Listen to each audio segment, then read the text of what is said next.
अस्सलाम वालेकुम। आज नॉन करंट एसेट्स के बारे में बात करेंगे। जैसे पहले वाली वीडियो के अंदर हमने करंट एसेट्स के ऊपर बात की थी और मैंने आपको ये बताया था कि करंट एसेट्स वो होते हैं कि जिनका बेनिफिट हमें 1 साल के अंदर अंदर फ्यूचर में मिल जाए। और नॉन करंट एसेट्स के बारे में देखें, डेफिनेशन भी हम लिख रहे हैं इस स्लाइड्स के ऊपर कि non current assets are those assets which are benefited in the future for more than a year. 1 साल से ज़ायद अरसा, यानी बेनिफिट जिसके लॉन्ग टर्म में मिलते रहे हमें। नॉन करंट का क्या मतलब? अच्छा, नॉन करंट को हम दूसरे अल्फाजों में फिक्स एसेट्स भी कहते हैं, यानी फिक्स कहें या नॉन करंट कहें, बात एक ही है। ठीक है, फिक्स एसेट्स कहें या नॉन करंट एसेट्स कहें, बात एक ही है। इसमें हम बेनिफिट जो लेते हैं ना, देखें एसेट्स का मतलब मैंने यही बताया था कि जिसका बेनिफिट हमें फ्यूचर में मिले। फ्यूचर तो दोनों से जुड़ा हुआ है।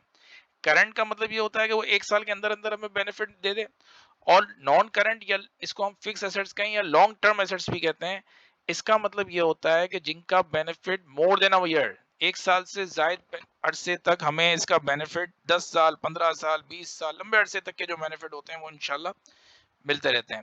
अब इसकी मैंने सेकंड स्लाइड में देखिए लिस्ट भी बनाई है कि कौन कौन से नॉन करंट एसेट्स होते हैं, जिसमें एक फर्नीचर आ जाता है, इक्विपमेंट आ जाता है, लैंड आ जाता है, बिल्डिंग आ जाती है। मेन तो यही ज्यादातर डिस्कस किए जाते हैं। अब फर्नीचर से भी हम बेनिफिट लंबे अरसे तक ले सकते हैं। जमीन है, जमीन से जारी बात है, हम कोई इंडस्ट्री भी लगाएं या कोई एग्रीकल्चर एक्टिविटीज करें तो उससे भी हमें बेनिफिट मिलता रहता है।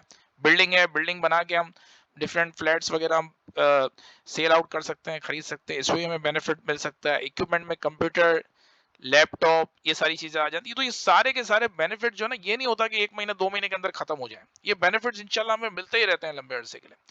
तो नॉन करंट एसेट्स का भी कारोबार में बहुत ही इंपॉर्टेंट रोल होता है, क्योंकि जितने देखें एसेट्स का मतलब ये होता है कि जितने असासे कंपनी के पास होंगे, जितने एसेट्स कंपनी के पास होंगे ना, कंपनी उतनी ज्यादा बेनिफिशियल रहेगी।